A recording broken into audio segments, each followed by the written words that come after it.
Şimdi çerçeve yasa konusuyla isterseniz hemen başlayalım. Dün Meclis Başkanı Numan Kurtulmuş yasa konusunun görüşmek üzere partinizi de ziyaret etti. Yazılı bir beyanatının olmadığını biliyoruz. Partinizin bu görüşmeye ilişkin düşüncelerinin beyan edildiği açıklaması da oldu. Dün onu biz de kamuoyuyla paylaştık. Meclis Başkanı Numan Kurtulmuş'un bu ziyaretlerinin partileri ikna ziyareti olduğu da açıklandı. Şimdi ben öncelikle kamuoyunun merak ettiği Numan Kurtulmuş'un nasıl bir yol haritasıyla partinizi ziyaret ettiğini sormakla başlamak isterim. Teşekkür ederim. Aslında özel bir yol haritası sunduğunu ifade edemeyiz. Zaten ortaklaşılmış bir yol haritası hali hazırda var. Biliyorsunuz Meclis Komisyonu 18 Şubat tarihinde Milli Dayanışma Kardeşlik Komisyonu bir rapor yayınlamıştı 18 Şubat tarihinde ve orada bir mutabakatla bu raporu yayınlamıştı. Bizim de altında imzamız var. Diğer siyasi partilerin de, grubu bulunan siyasi partilerin de imzası var. O anlamıyla aslında o raporun 6. ve 7. fasılları bir yol haritası sunuyor. Tabii takvimde bir sarkma olduğunu ifade etmemiz gerekiyor. 18 Şubat'ın üzerinden çok zaman geçti ve istediğimiz hızda ilerlemedi süreç. Yasa yapım sürecine halihazırda geçilemedi. Daha yeni onu yasa yapım sürecini konuşmaya başlıyoruz. Dün Sayın Meclis Başkanı'nın aslında ziyareti biraz daha bu çıkacak yasa, yani çerçeve yasa dediğimiz, kök yasa dediğimiz yasanın belli bir mutabakatla, bir uzlaşıyla çıkması konusundaki bir destek arayışı olarak ifade edilebilir. Bu anlamda sadece bu sürecin AKP, MHP'den partiye yürüttüğü bir süreç olmanın çok ötesinde bir bütün meclisteki diğer grubu bulunan siyasi partilerin de dahil olduğu ve en azından bir asgari müşterekte ortaklaştığı bir uzlaşı arayışının olduğu bir zemin yaratmaya dönük bir çaba, bir ziyaret turu olarak ifadelendirirsek sanırım yanlış ifade etmiş olmalıyız. O anlamıyla aslında belki en keskin olarak ortaklaştığımız, görüş birliğine vardığımız görüşmenin içeriğinde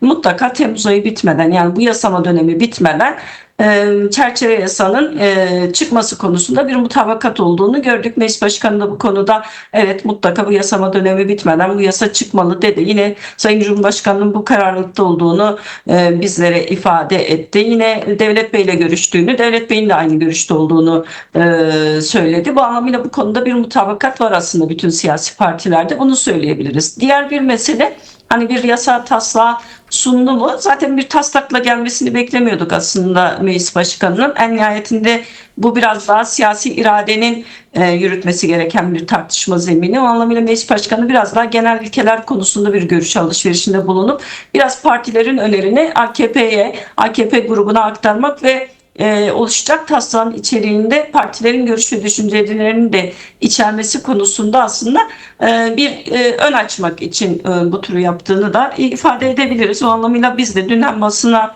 kamuoyuna yazılı bir açıklamayla Meclis Başkanı ile yaptığımız görüşmedeki görüş ve düşüncelerimizi, hassasiyetlerimizi, neleri ilettiğimizi kamuoyuyla da paylaştık. O anlamıyla karşılıklı bir görüş alışverişinde bulunduk diye ifade edebilirim. Bu görüşmenin mahiyetini sanırım diğer partilerle de benzer çerçevede bu görüşmeler yürütülmüş. Birazcık daha belki sorun alanları nasıl giderilebilir üzerine de bir tartışma yürüdüğünü konuşabiliriz, söyleyebiliriz. Peki değerli Koç, şimdi aslında aklımdaki sorulardan biri de işte meclisin çalışma süresine ilişkinde tatile ne zaman gireceği, işte bu yönde sızdırılan bilgiler vardı ama AKP grubu dün ya da bugün yaptığı öneriyle 31 Temmuz'a ertelendi meclisin çalışma durumu. Şimdi çerçeve yasanın içeriği ve kapsayıcılığı konusunda partinizin, DEM Parti'nin başından beri değerlendirmeleri net. Müzakere masasında tüm tarafların taleplerinin tamamının kabul görmesi de beklenmeyecek bir gerçek artık. Ancak temel bazı konu başlıkları olur ki o da başlatılmış bir sürecin ruhuna uygun hareket ettirecek maddelerdir. Sizce barış ve demokratik toplum sürecini sağlıklı yürütecek bu maddeler neler olmalı? Evet, aslında bunu kamuoyuna çok söyledik. Şimdi konuştuğumuz mesele tarihi bir mesele Evet. öncelikle. Kürt sorununu konuşuyoruz, yüzyıllık bir sorunu konuşuyoruz. İşte 40 yılı aşkındır çatışma ve şiddetle geçen bir tarihi konuşuyoruz ve bütün bu tarihi geride bırakmayı konuşuyoruz. O anlamıyla da aslında yeni bir başlangıcı konuşuyoruz. Öyle ifadelendirirsek sanırım yanlış olmayacaktır. Tabii ki bu yeni başlangıcın da gerçekten yeniye uygun bir akılla, ruhla, zihniyetle inşa edilmesi gerekiyor. Yani eskinin kodlarıyla, eskinin bakış açısıyla, eskinin ezberleriyle sizin yeniyi inşa etmeniz, yeni bir toplumsal yaşam, yeni bir siyasal yaşam, yeni bir hukuksal rejim inşa etmeniz mümkün değil. O anlamıyla öncelikle eskinin o bagajlarından, dilinden, yaklaşımından kurtulmak gerekiyor. Biz bunu ilk günden beri söylüyoruz. Yasa yapım aşamasında da buna çok daha fazla ihtiyaç olduğunun altını çizelim. Gerçek anlamda Kürt sorunu demokratik çözümüne hizmet edecek, tarihsel Kürt ve Türk ittifakını güncelleyecek, bunu ete kemiğe büründürecek, bunu bir hukuksal güvenceye kavuşturabilecek, demokratik, eşit, özgür bir yaşamın kapısını aralayabilecek bir yasadan bahsediyoruz. Bunun çok önemli olduğunu ifade edelim. Böyle bir yasa nasıl olabilir? Öncelikle ne yapmaya çalıştığımızı hiç unutmadan yasa yapmak gerekiyor.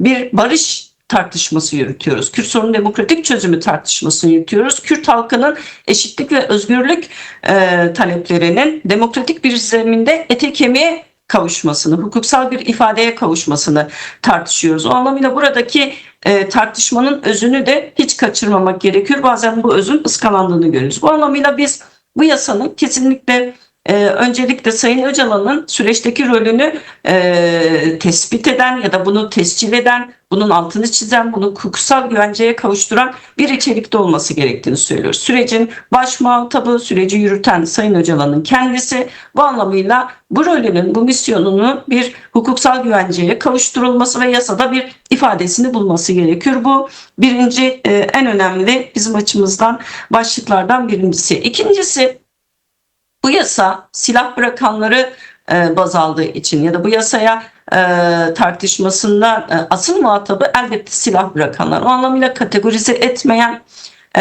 sınıflandırmayan bir yasaya, bütünlüklü bir yasaya ihtiyacımız var. Kapsayıcı, kuşatıcı, siyasal ve sosyal hayata katılımın önünü açacak bir yasaya ihtiyaç olduğunu ilk günden de söyledik. O anlamıyla bazı kamuoyuna yansıyan ifadelerde görüldüğü gibi işte suça bulaşan, bulaşmayan, üst düzey, alt düzey gibi bir kategorilendirmenin doğru olmayacağını ilk günde söyledik. Bugün de hala aynı şeyi ifade ediyoruz. O anlamıyla mutlaka Peki değerli silah Koçyiğit, bırakanların bu saymış olduğunuz iki başlıkta herhangi bir gelişme var mı?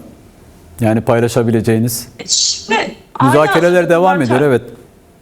Evet, bunlar hala konuşulan başlıklar. Onu ifade etmek gerekiyor. Yani bir onurlu barışın önünü açacak, gerçekten pişmanlık ve af gibi tartışmaları masaya koymayacak bir yaklaşıma, bir tartışmaya ihtiyaç var. Halihazırda bu görüşmeler devam ediyor. Son görüşmede de Sayın Öcalan heyetimize yasaya ilişkin somut görüş, düşünce ve önerilerini sundu.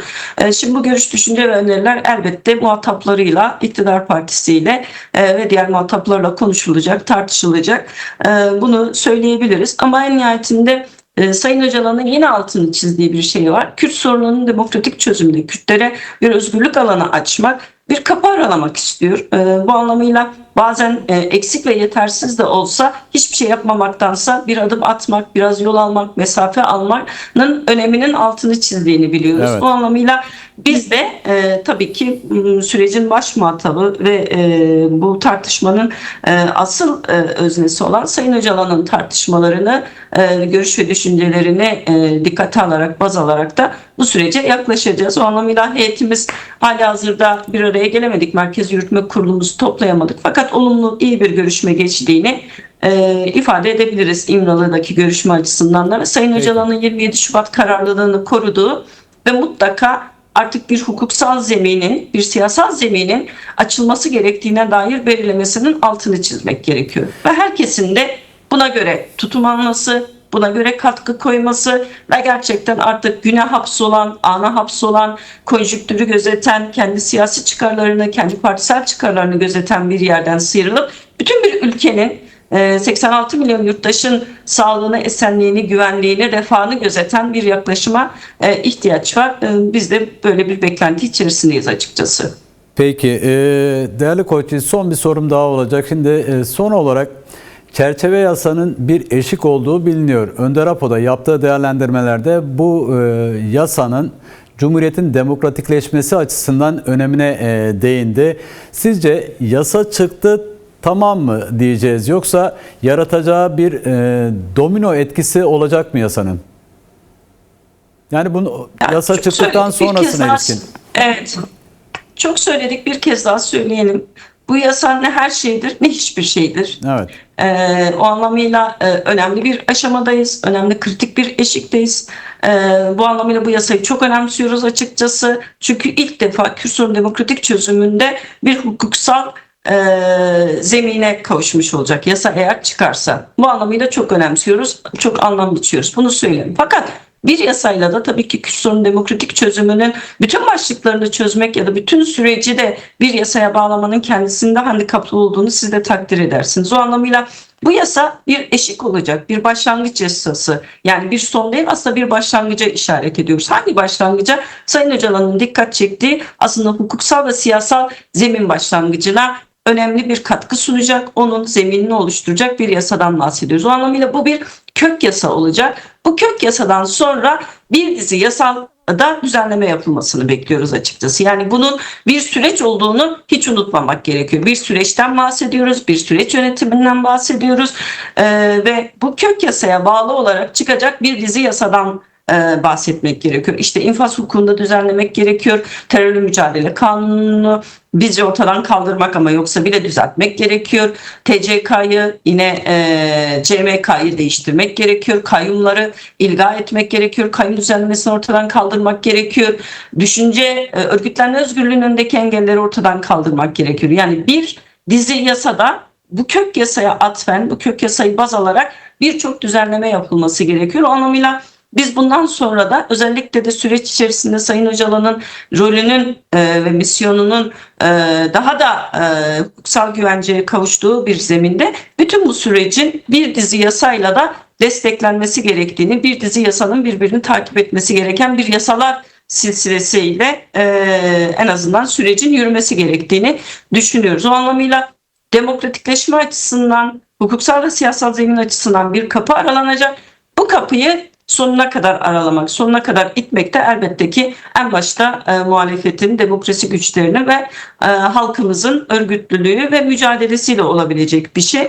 O anlamıyla evet, birçok yasada daha sonrasında düzenleme yapmak gerekecek. Bu bir başlangıç yasası diye ifadelendirebiliriz.